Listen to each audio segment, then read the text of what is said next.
Iran cannot have a nuclear weapon. Very simple. Trump's stubborn refusal to compromise leaves America hanging while Iran deliberately sidelines Washington's primary war objective. Trump walks away completely empty-handed as Iran firmly sets the terms and unilaterally freezes all nuclear program talks. Trump's boastful all-cards claim spectacularly collapses as Iran retains firm control over its most valuable strategic leverage. Iran has reportedly pushed a new approach to end its standoff with the United States, focusing specifically on the Strait of Hormuz while sidestepping other core disputes. On April 26, Axios reported that Iran has submitted a new proposal aimed at opening the Strait of Hormuz and bringing the war to a close, at least in the maritime domain. However, in its bid to seek de-escalation on the naval front, Tehran is said to have refused to negotiate the nuclear issue at this stage, maintaining a clear separation between the two dossiers. Experts say diplomacy is stuck in a stalemate, with deep divisions within Iran's leadership over how far it can go in making nuclear concessions without undermining the regime's prestige and security. For President Donald Trump, dismantling Iran's nuclear program has been a central pillar of the war strategy, making Tehran's reluctance on that front a major obstacle to any deal. Trump is using the leverage of the Strait of Hormuz blockade to pressure Iran into dismantling its uranium stockpile and permanently halting enrichment activity as the core condition of any agreement. You said to Reuters that we're dealing with who is in charge now. What changed from yesterday to today? Nothing. It's just that they gave us a paper that should have been better. And interestingly, immediately when I canceled it, within 10 minutes we got a new paper that was much better. What was on that paper, sir? We talked about they will not have a nuclear weapon. It's very simple. Look, that whole deal is not complicated. Iran cannot have a nuclear weapon. It's very simple. Is the ceasefire remaining? Will you continue the ceasefire? Haven't even thought about it yet. Did they offer anything in return to 20 years of suspending enriched uranium? They offered a lot. What did they offer? They offered a lot, but not enough. Thank you. The revelation of Iran's new Hormuz-only proposal came amid Trump's planned Situation Room meeting with the top national security team on April 27, time to review the next phase of the campaign. Reports indicate that the meeting with the president's top advisors will focus on deciding Washington's next move, including whether to entertain a limited deal on the Strait or press for a broader nuclear bargain. Meanwhile, diplomatic efforts over the weekend have reportedly failed, with Iran rejecting the idea of a new round of talks in Pakistan, at least under the current framework. Behind the scenes, Iran's Foreign Minister Abbas Araghchi is said to have pitched the Hormuz-focused plan to mediators in Pakistan, Egypt, Turkey, and Qatar, testing the regional appetite for partial de-escalation. Araghchi has clarified that there is no consensus within Iran on meeting U.S. nuclear demands, reflecting the internal political battle over how much to concede while maintaining national security. The White House has acknowledged receiving the Iranian proposal but has not yet indicated whether it will be seriously considered, leaving the door open but not yet walked through. Senior officials maintain that any eventual deal must ensure Iran never obtains a nuclear weapon, reiterating that the U.S. will not accept a nuclear-capable Iran even if the Strait of Hormuz is reopened.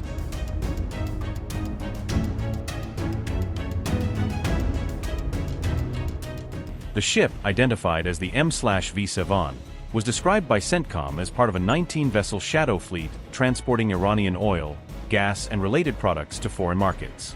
The interception came after Iran warned that its armed forces were ready to defend the country if the U.S. blockade continued. U.S. Central Command said, and I quote, "Yesterday, M/V Sevan was among 19 shadow fleet vessels sanctioned by the U.S. Department of Treasury for activities related to transporting billions of dollars worth of Iranian energy, oil and gas products, including propane and butane, to foreign markets." Earlier today, Sevan was intercepted in the Arabian Sea by a U.S. Navy helicopter from guided missile destroyer USS Pinckney, DDG-91, and the merchant vessel is currently complying with U.S. military direction to turn back to Iran under escort. U.S. forces continue to enforce U.S. sanctions and fully implement the blockade against ships entering or departing Iranian ports. 37 vessels have been redirected since the start of the blockade. Unquote. U.S. military forces have now moved the Iran oil showdown into Asian waters, intercepting multiple Iranian-flagged tankers far from the Gulf, according to Reuters. Sources say at least 3 of those Iranian tankers, operating near India, Malaysia, and Sri Lanka, were ordered to change course and abandon their original voyages. Shipping and security officials report that the vessels were deliberately redirected away from their planned routes, effectively cutting them off from intended buyers.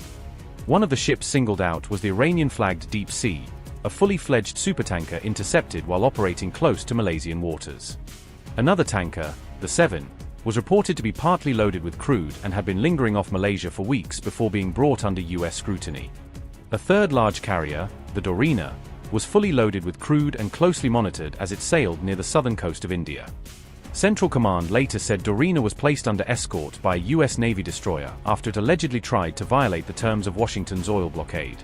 An additional tanker, named de-escalation, may also have been intercepted after it reportedly failed to complete an Iranian oil delivery to a customer in India, according to sources. Overall, reports suggest that nearly 30 vessels have now been ordered to turn back or return to port since the US-led blockade effort began. All of these interceptions are taking place under a US-led campaign explicitly designed to restrict Iran's ability to export oil by sea. At the same time, Iran has stepped up its own actions against commercial shipping in and around the Strait of Hormuz, targeting foreign-flagged vessels to hit back. These moves on both sides come after nearly 2 months of open conflict involving the US, Israel, and Iran, with no credible peace talks yet in sight. Disruptions in the Strait of Hormuz have already affected close to 1/5 of global oil and gas supplies, amplifying the stakes of every interception and countermove. In recent weeks, the US has already seized at least one Iranian cargo ship and an oil tanker at sea, signaling a broader effort to squeeze Tehran's maritime logistics. Iran, for its part, claims it has detained 2 container ships that tried to exit the Gulf, saying its forces opened fire and then boarded the vessels as retaliation.